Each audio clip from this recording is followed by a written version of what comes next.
Welcome to Gas, the true story of a toxic train derailment. I'm Ron Scholl.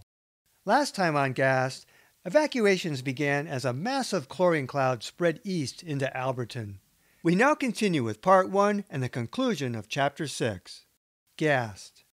Ongoing response.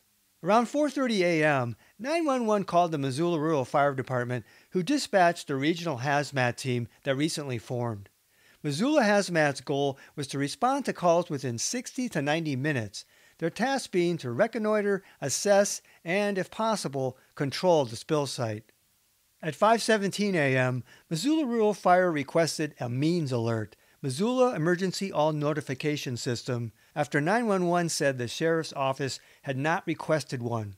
This bulletin went out to all news media and schools to notify citizens of an emergency and give key information about the threat and evacuations. MRFD also called for a general evacuation from the Natural Pier Bridge to the 9-mile exit, unaware of Waldron's plans. At 5:23 a.m., Waldron also requested a means alert, but 911's Driggers said Sheriff Doug Chase was advising to stand by on the means alert. Waldron: "Negative. We want one done now. He's not at this location. We have heavy chlorine moving eastbound. We want that means alert done." Waldron had just retreated to 9 Mile. Sheriff Chase seemed out of touch, but everyone was late on the means alert, including Waldron. Waldron recalled, "Well, we were pretty busy up to that point, and again, we don't know where this cloud's going. It's not like you can sit down at 4:30 and say, gee, we should do a means alert. But it was the appropriate time to do it. I just hadn't got to it yet." Also at 5:23 a.m., a DJ from KGVO radio called 911 for information on the spill. Without a means alert, the media had not been officially advised about the emergency and could not inform the public about evacuations and potential exposures. Lieutenant Mike McMeekin recalled, "That was our main go-to system in 1996. People were checking radios and getting no information." The means alert was finally broadcast at 5:28 a.m., an hour and 21 minutes after the spill. "This is a means alert from Frenchtown Fire Department. There is a train derailment west of Missoula at Petty Creek. We have a chlorine gas spill. The gas is moving eastbound. Request evacuation of the area. People respond calmly to an evacuation center at the Frenchtown High School." This means alert referred vaguely to evacuations and incorrectly cited Petty Creek as the spill area. The point was perhaps moot now. The gas had arrived there. Deputy Hintz said the earliest calls for evacuation, which he advised at 4:25 a.m., should have triggered the means alert. "It was an emergency. We needed the action now, so we would do it," he said. But that hadn't happened. I.C. Waldron was, quote, "pretty busy," and Sheriff Chase even balked an hour later, not comprehending the emergency.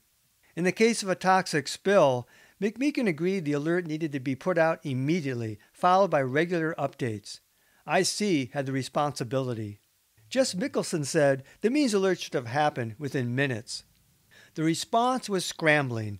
Uncertainty over the spill location, underestimation of the behavior of chlorine gas, coupled with uncertainty over what had spilled, delayed evacuation of Alberton, inadequate or lack of protective equipment, retreat of forward command, and belated public notification.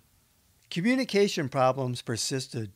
As the morning progressed, Deputy Hintz recalled, "Communication between me, Scott Waldron, and the Alberton Fire Department was non-existent.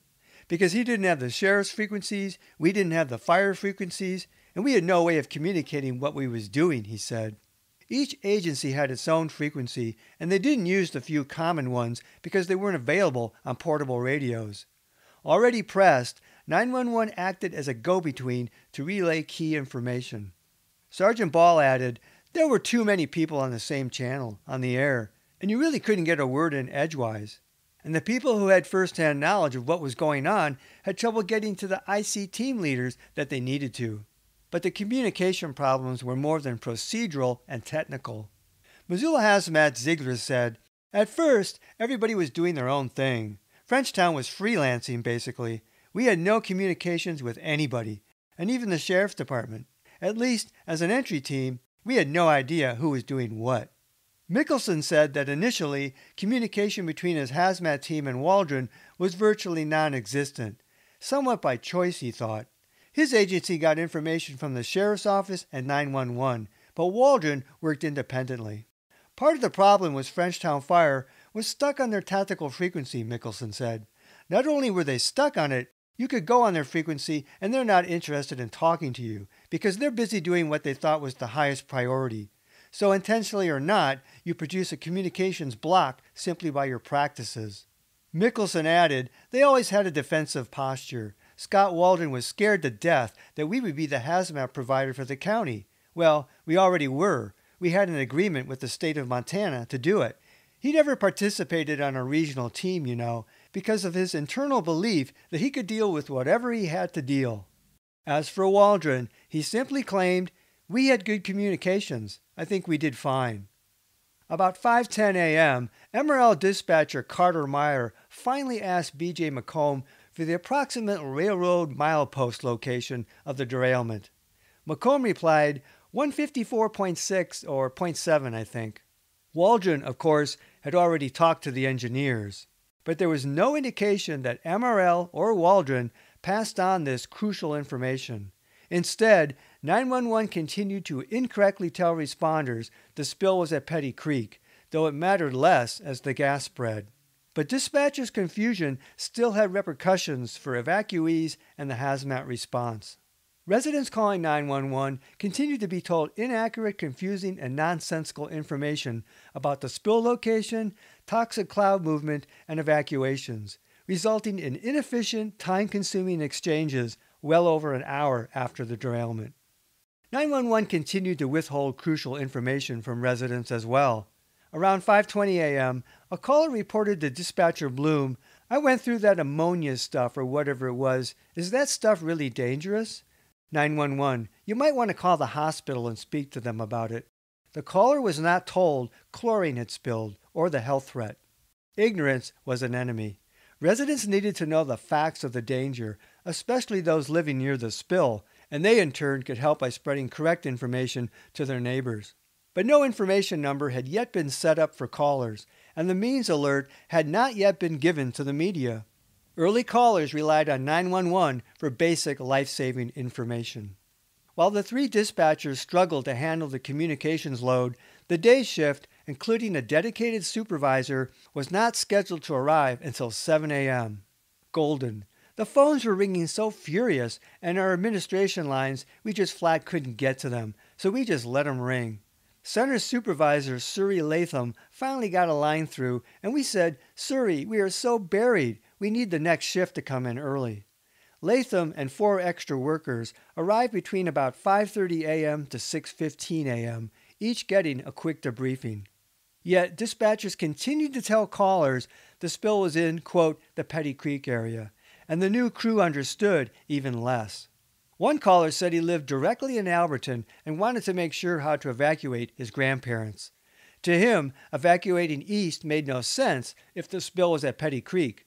As he tried to get more information, the dispatcher cut him off, saying, I've got other things to do. The caller conceivably evacuated west toward the spill. The confusion also contributed to unnecessarily long calls. Another dispatcher didn't understand where the spill was, how far the cloud had traveled, or what areas had been evacuated. 911 simply advised, if you see a big cloud of gas, don't drive through it. Another Alberton resident was advised, I don't believe it makes any difference which way you go on. 2 full hours after the spill, an overwhelmed 911 was the source of information for callers about the gas cloud and evacuation other than the vague means alert. Evacuees. To prepare for the flood of evacuees, responders initially looked to Frenchtown, 15 miles distant and midway to Missoula. Deputy Hintz radioed Deputy McNeil to set up an evacuation center at Frenchtown High School. Hintz also asked 911 to notify the Red Cross. Local chapter manager Dot Northcutt responded that, we probably don't need anything but maybe coffee and food, or what would you say? Driggers. At this point, that sounds fine. Despite Driggers telling Northcutt that chlorine was a toxic situation, there was no discussion of medical aid or decontamination.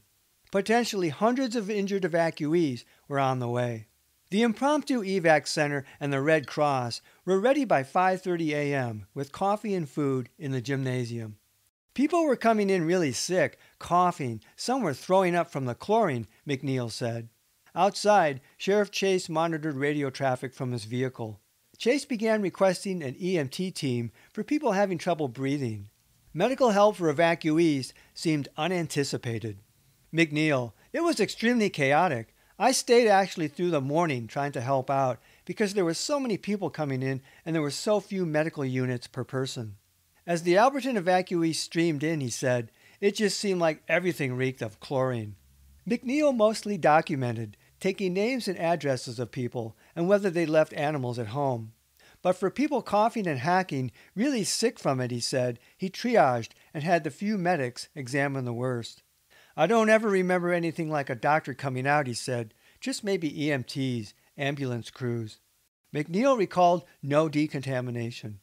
Jess Mickelson said it would have been up to I.C. Waldron to set up a decon station at the evacuee center.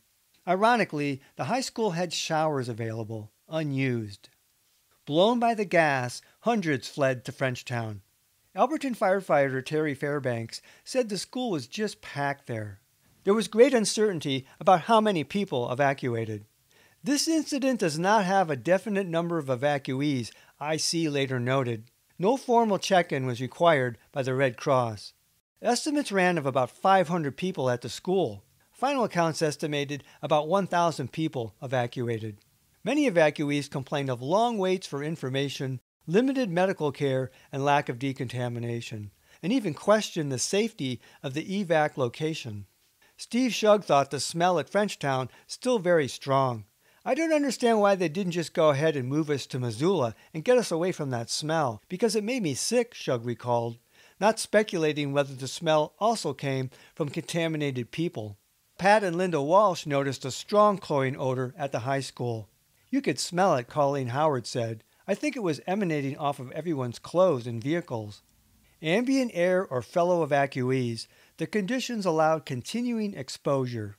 Randy Crisco said everybody was just coughing and wheezing, but there was no decontamination or medical help besides oxygen.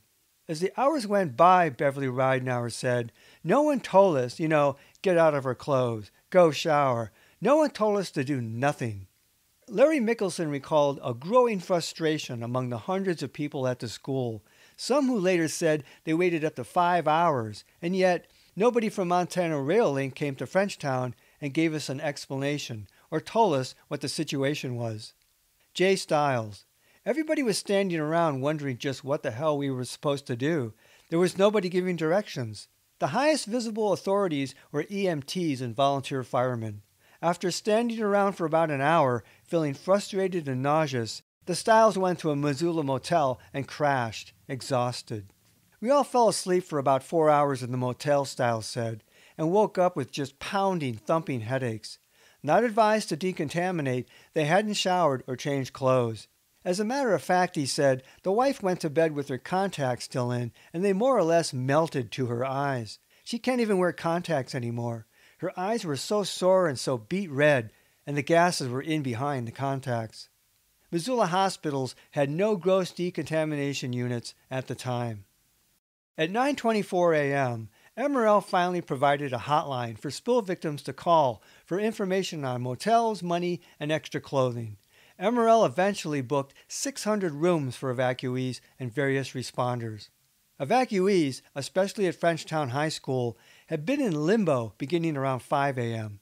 This long wait suggested MRL and officials were in doubt for hours about whether residents would need to stay out overnight, despite the rupture of at least one tank of liquid chlorine. Gordon Hendrick, mayor of Superior, worked railroads for 28 years, including as section foreman with MRL. Hendrick's hazmat training led him to make sure evacuees to Superior received decontamination. When Hendrick heard about the spill from MRL dispatch, he informed MRL of his training and went to the Superior Hospital, where he registered evacuees. Only 14 evacuees arrived, but Hendrick made sure they removed their clothes for laundering and had showers, standard procedure for chlorine exposure. Despite that MRL approved Hendrick's procedures at Superior and that MRL had its own hazmat specialist, there was no indication that MRL advised Missoula hospitals to decontaminate victims. However, MRL shouldn't have needed to. Some victims reported their clothes stuck to their skin and burned them. Many evacuees felt that being around others with the stink of contamination made them feel worse. Hendrick was incredulous that countless victims in Missoula remained in their contaminated clothes up to days. "Oh, no, no, no, you're kidding me," he said. The evacuees Hendrick met at the Superior Hospital had reeked. "Oh, the chlorine smell. It burned your sinuses," he said. Hendrick was also aware of cross-contamination. "There was a bread truck, and the bread company were going to resell the bread. And I said, 'You can't. That's contaminated. You can't. You get rid of that stuff now.' I said, 'You clean that truck out.' The driver had been caught on the freeway during the release, on his way to Alberton. The driver was really sick," Hendrick said. He heard later that when they brought the bread truck back to the company, that the guys were getting sick trying to clean the truck out because it smelled so bad. The media never questioned or investigated decontamination procedures. Anticipation of a flood of evacuees with potential injuries was generally lacking.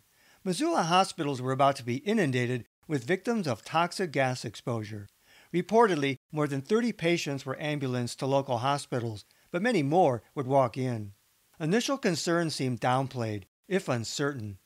At 5:12 a.m., a Missoula medical unit, a MESI, Missoula Emergency Services, Inc., prepared to rendezvous with Steve Franklin's ambulance, transporting the engineers outside of Frenchtown for a transfer. A MESI crewman asked 911, "Is this an exposure we need to worry about? I'm concerned with chemicals on the patients."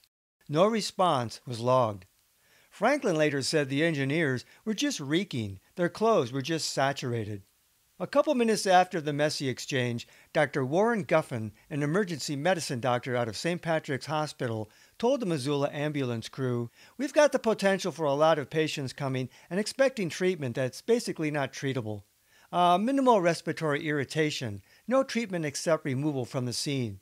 We've had 5 arrive here already, all with minimal symptoms. No treatment is going to be necessary. And if some of that can be avoided, please, so people who really don't need the intervention, then that might help the system a little bit. Thanks." At 5:18 a.m., Guffin called 911 directly. While his earlier MESI exchange held some common sense, especially as he had seen 5 cases that, in his opinion, reflected minimal exposure, he now made broad assumptions. Guffin told 911's Driggers, "We've got the potential for having hundreds of people passing on the interstate thinking they've been exposed to something terribly toxic and therefore thinking they need medical care. They may be collecting a bunch of people out there with some minimal respiratory distress." 911, "Okay." Dr. Guffin, "The information I guess I'd like to convey to whoever is going to be the incident commander out there is that almost all of these people are going to need no medical intervention. The treatment is basically removal from the scene, and if their coughing spasms don't persist, if they go away rather readily, they need no medical care." 911, "Okay." Dr. Guffin, "It's not something that has an antidote. It's basically an irritant only." 911 passed this information on to Frenchtown Command, who prudently responded, "We're still going to dispatch them to the hospital if they're having breathing difficulties."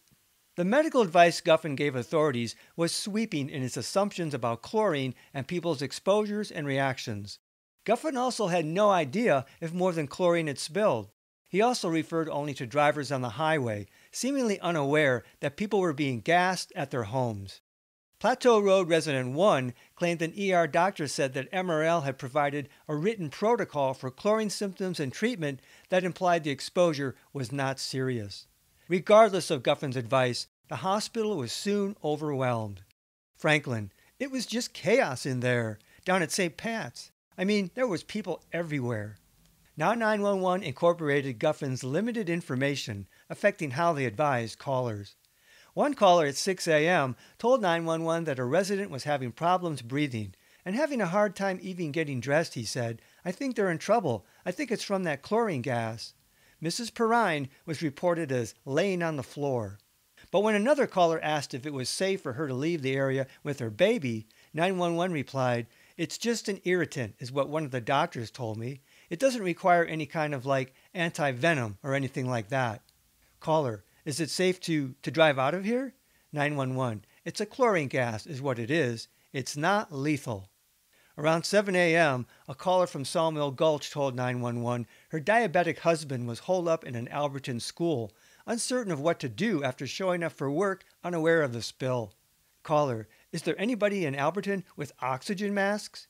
911, no, it's just an irritant. It's not a poison.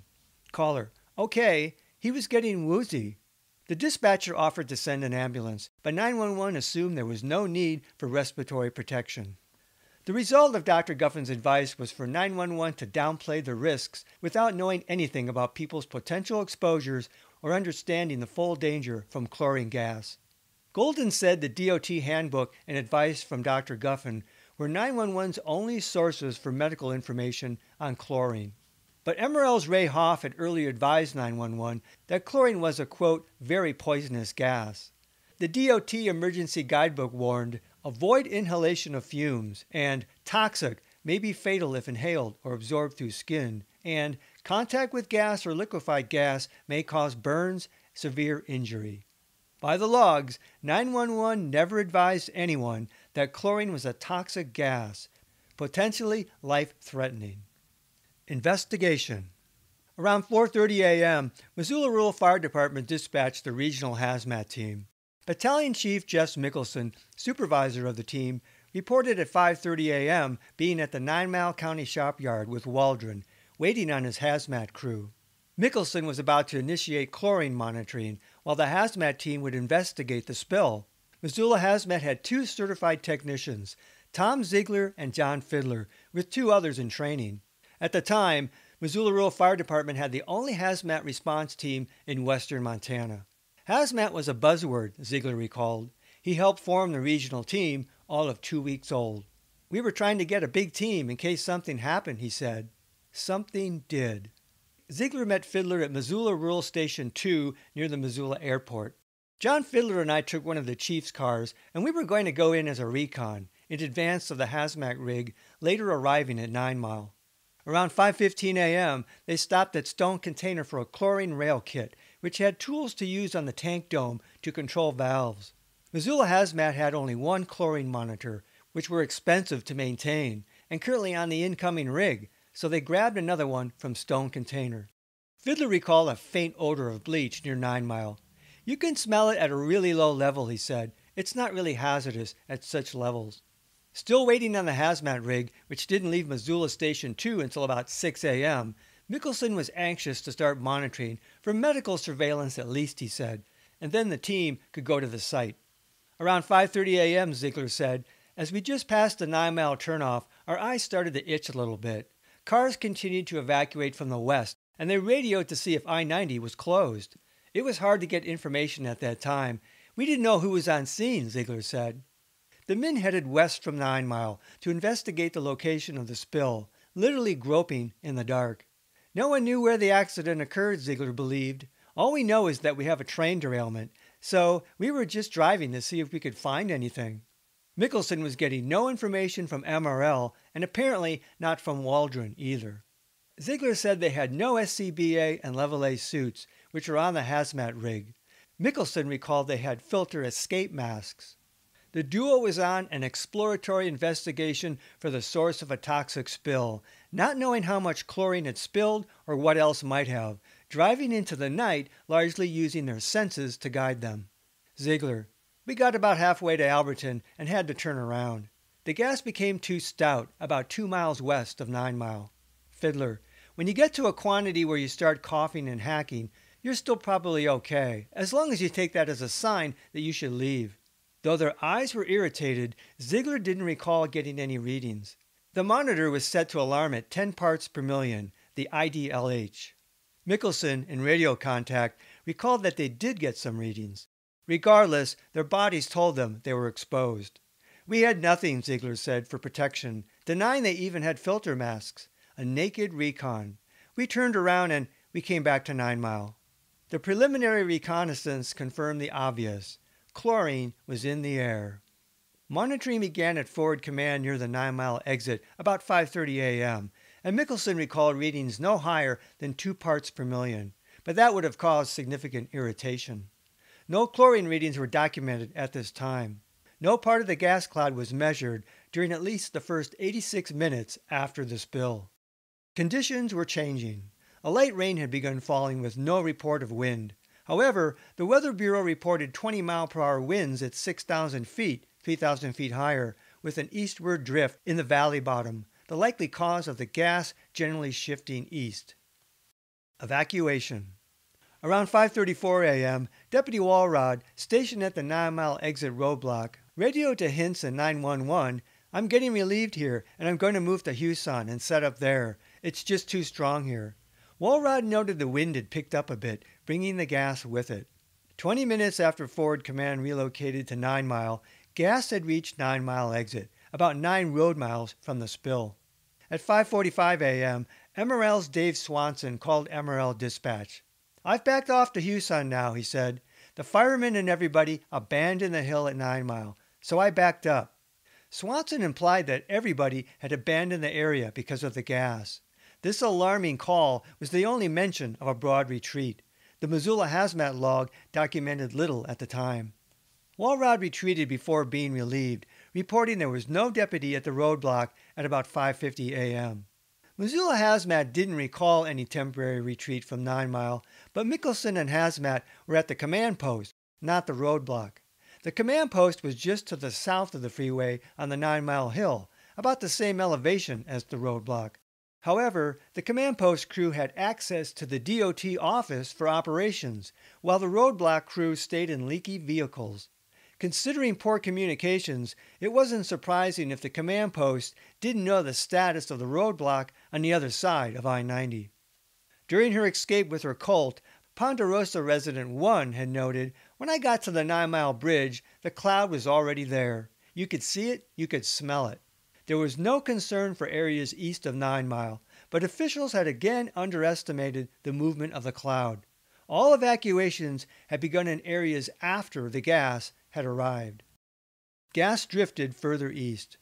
At 6:15 a.m., Mrs. Wicks, who lived right on the river below the 9 Mile exit, reported an awful smell. She and her grandson were asthmatic, and she was kind of choking up, she said. Wicks hadn't heard of any evacuation, and 911 advised she leave. 30 minutes after Deputy Walrod was driven from the 9 Mile roadblock by the gas, these residents reported exposure below the command post. Likely the worst of the gas moving by the 9 Mile hill was down near the river, but the reports from up Roscoe Road indicated lift as well. At about 6:20 a.m., Missoula Hazmat's Mickelson reported that Chief Waldron is going to relocate to Frenchtown, who is the overall incident commander. "I have a 2-man recon that's going to go out and explore the boundaries here." Incident command would be at Frenchtown Fire Station 1 with Waldron, and 9 Mile became forward ops run by Missoula Hazmat. Waldron felt, "We knew pretty much what the parameters were that we needed to maintain an evacuation in, and we had that kind of done," he said. "I went back to the station to try to figure out where we went from there." But at 6:23 a.m., a search and rescue responder en route to 9 Mile reported he was not quite to Huson, "and we can smell it here now," he said. Fresh responders and noses established that the gas now extended east 12 road miles from the spill. "I'm not surprised," replied a fireman from 9 Mile Ops. "Down in the valley, it's going to be a little more pronounced than here. We've been monitoring here. We're showing 0.2 parts per million, so we're comfortable with our decision to stay here." This was the first documentation in the logs of a monitoring level regarding the Alberton spill. The chlorine levels at Huson, 3 miles further east, were apparently higher than the 9 Mile hill. At 6:25 a.m., Deputy Howard Reed, staffing the roadblock, reported, "I'm at the Huson exit with Deputy Walrod. We can smell it here. My suggestion is to try to shut this down at Frenchtown." But I.C. Waldron made no call to evacuate further east. In preparation for a possible prolonged interstate detour, Montana Highway Patrol and DOT soon closed I-90 from the Y to St. Regis, a 63-mile stretch and the largest I-90 closure in the region's history. Within only a day, the closure would become the longest in I-90's history.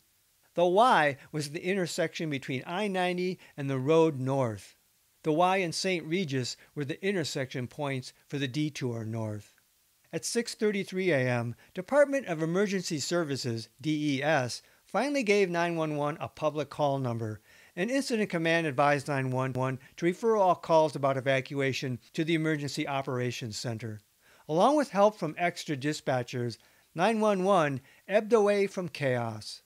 2.5 hours passed for an emergency information number to be established, and only then did IC inform 911 and DES exactly what areas were being evacuated.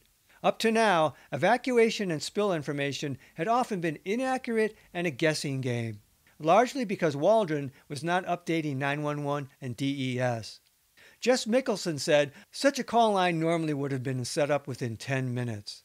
The media had known little about the gas cloud and evacuations beyond the belated and vague means alert, and was an ineffective conduit for information. Missoula Rural Fire Department's Bill Reed would become the public information officer to handle media calls, but was not on the job until about 7:30 a.m. For over 3 hours after the spill, there was no official contact for the media. At 6:41 a.m., Deputy Reed told the sheriff's office, "It's getting so strong in the canyon. I'm getting complaints from people here in Huson." The gas had driven unprotected deputies from 9 Mile and was now strong at Huson. Deputy Reed again suggested evacuating further east. "I talked to a couple that just came out from east of 9 Mile Hill. They're complaining of sore throats, so I suggest at least to Huson." Deputy Walrod wrote in his log, "So strong in canyon. Huson people are complaining. Waldron advised. Felt it was not necessary to do anything at this time." Sergeant Dave Ball recalled that Waldron said, "Well, no, let's hold off for a while." I think he wanted to do more monitoring was his point. No monitoring levels between 9 Mile and Huson were logged, but residents and deputies were at least irritated by the gas. Waldron didn't think responders at roadblocks to the east were getting seriously exposed. Waldron, "Not to the east of us, no. You've got to remember that chlorine was being smelled clear into Frenchtown. It can be smelled at less than 1 part per million, I think, which is not hazardous to your health, but you can smell it. You had to evaluate whether it's a risk, and I defaulted to the hazmat team to help us in determining where the risk was. We had to default to the monitoring process. Just because people were smelling chlorine didn't mean they were at risk. But little monitoring was taking place, and conditions were highly variable and changing. People were highly variable as well, and some to the east had symptoms triggering escape." At 6:44 a.m., another resident living along the Clark Fork River below the 9 Mile exit told 911 the smell outside was terrible. "I mean, it's very strong," he said. The caller had not been evacuated and was concerned about his horses. "Oh my God, it's so strong outside you can't even take a breath in it," the caller said. 911, "If it's that strong, then you should evacuate." Waldron still didn't order more evacuations. Dave Ball recalled, "I know that just the odor is not enough to declare it's unsafe to be there. But when you have some of the other symptoms, that's your first key, if you don't have the scientific measurement behind it to be able to back it up. The things like tearing and coughing and whatever, that's a good indicator that you're in the wrong place." Hazmat's Jess Mickelson, staged at Forward Ops, heard these complaints, but he felt safe up on 9 Mile Hill and wasn't concerned about east of 9 Mile having real issues of exposure. Based on monitoring, he thought deputies were over-concerned. But monitoring was very limited and little was documented, and Forward Ops was about 150 feet above the river and the lower residence. Sergeant Reed finally began evacuations at the mouth of 9 Mile at 7:30 a.m. Reports and complaints of smelling chlorine near Huson began at 6:23 a.m., and calls continued. Around 7:05 a.m., a resident of the 6 Mile Valley told 911, "It smells really strong of chlorine bleach or chlorine out there." This area had not been evacuated, yet 911 advised, "If you can smell it, I would evacuate." At the same time, the emergency operations log noted that Trudy Green off of Hoole Creek can smell gas. Hoole Creek was another drainage north of Huson. Scant reports came in about readings. Despite residents' complaints and reports from deputies at roadblocks, there was no log of readings beyond 9 Mile and no call for further evacuation. Evacuations near Petty Creek continued, slowly. South of the river at 7:28 a.m., Deputy Van Wormer reported to Sergeant Ball of having visited all Southside Road homes but 2, adding the chlorine was pretty strong hanging out here down by the river. Deputy Hintz finally agreed to 2 officers to assist him on Ponderosa Acres. They arrived at 7:30 a.m. The gas pushed on. Some people moving toward the evacuated area were ignorant of the spill. Wayne Wasser lived 13 miles up the 9-Mile Valley. A mechanic for FedEx by the Missoula County Airport, he left home at 5 a.m., unaware of the crisis. When the school bus failed to pick up his children, Wasser's wife Terry decided she was going to load the kids up and take them to school in Alberton. The family met a roadblock for local westbound traffic by the 9-Mile house on the frontage road, and fire trucks were staged in the restaurant parking lot. Wasser's son, Brandon, 10, thought they spent close to half an hour in the area as Terry talked to firemen. They said they smelled chlorine, Wasser said of his wife and 7-year-old son, Conrad. It made me kind of dizzy, but I couldn't really smell it, Brandon recalled. Wasser got off work around 2:30 p.m. And I could smell it in Frenchtown, and when you got to Houston, you could really smell it, he said. He knew a woman who lived about a quarter mile up from the 9-Mile house, an area not evacuated.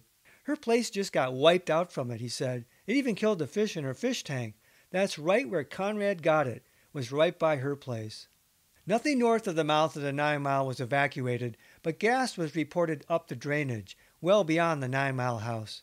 Scott Duncan lived about 3.5 miles up 9-Mile Creek. He only heard about the spill from a friend around 7:30 a.m. Duncan's house was up a little bench, and as he walked down his long drive to get his newspaper, there was this kind of weird smell and texture to the air, he said. And by the time I got the paper and started walking back, my eyes were watering a little bit and my gums and tongue tasted really funny. Duncan saw no visible gas. But definitely the product had wafted up 9-Mile Creek and into this area, he said. As with the Petty Creek drainage to the south, somehow gas had arrived up the drainage. 9-Mile residents were not considered in harm's way, and not even told to avoid going outdoors or south into the Clark Fork Valley.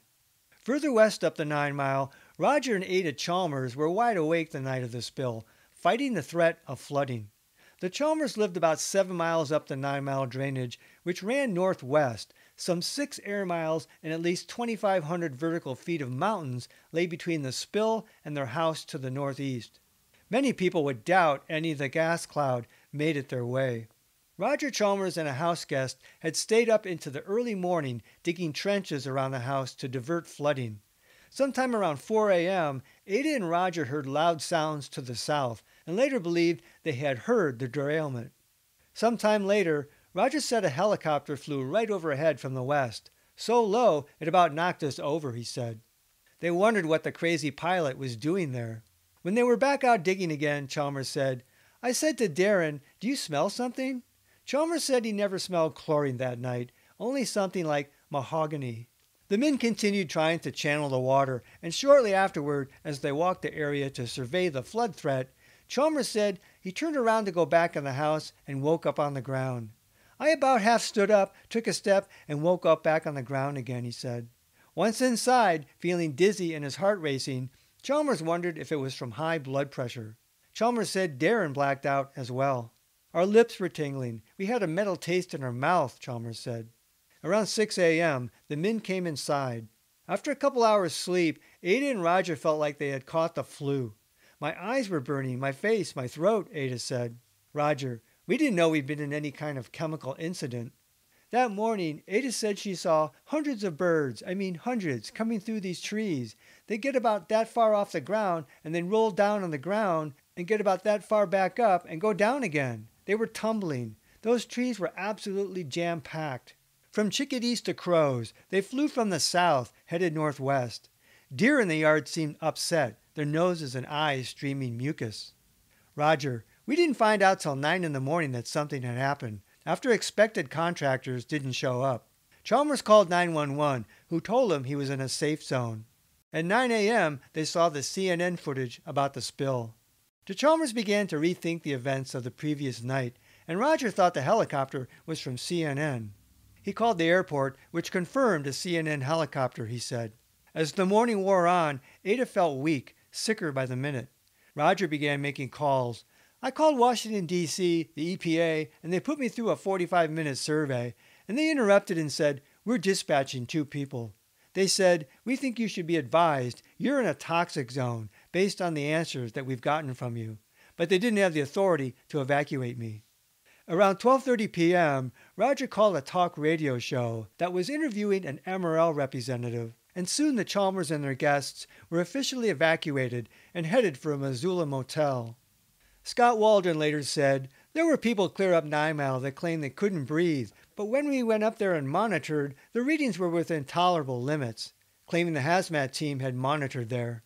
There was no log of readings, but Waldron seemed to confirm that low levels were found. Lucinda Hodges spent the morning at her mother's Missoula trailer, which her sister owned and had for sale. A week before the spill, Hodges had moved her Uncle Paul, an elderly stroke victim, to the trailer from Florida. Her mother normally lived with Hodges in Alberton, and luckily had been staying with Paul while they sought a nursing home in Missoula.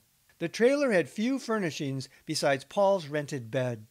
Hodges heard on the radio about a Montana Rail Link hotline, and by noon she was registered at the Red Line Inn. The boys were ecstatic. She went to Target and bought some overnight things, thinking it would be just a day or two that they'd be out. MRL's Alan Anderson had been very friendly and said they could eat at the motel on the house. After Hanson met up with his son, he decided to stay in Frenchtown with a friend because he felt the evacuation would end soon and disliked motels, Hodges said. Hodges had been worried, but if Hanson had any health problems, he didn't complain. "At that point, I didn't think we were really affected," Hodges said. "I knew I didn't feel right, but I kept thinking it's the adrenaline of having the near-death experience. I didn't feel like it had really affected my breathing, nothing at all dramatic. They were alive. They'd survived. They would all be okay." She had no inkling that nothing would ever be the same. MRL lawyers would later downplay area exposures by saying the release of chlorine was like a drop in a bucket. Alberton had been thoroughly gassed. Next time on Gas, the true story of a toxic train derailment, the Missoula hazmat team of Ziegler and Fiddler conduct a reconnaissance to find the spill site, still not knowing its location. Meanwhile, the gas continues to expand to the east, prompting more evacuations. Till then, this is Ron Scholl. Thanks for listening. This podcast is adapted from the book Gas, the true story of a toxic train derailment. Visit Amazon.com to see the 2-book series. To access support material in the book, such as maps, photos, illustrations, and video links, visit my Facebook page Gas, the true story, or watch my Gas playlist on my YouTube channel at RL Scholl.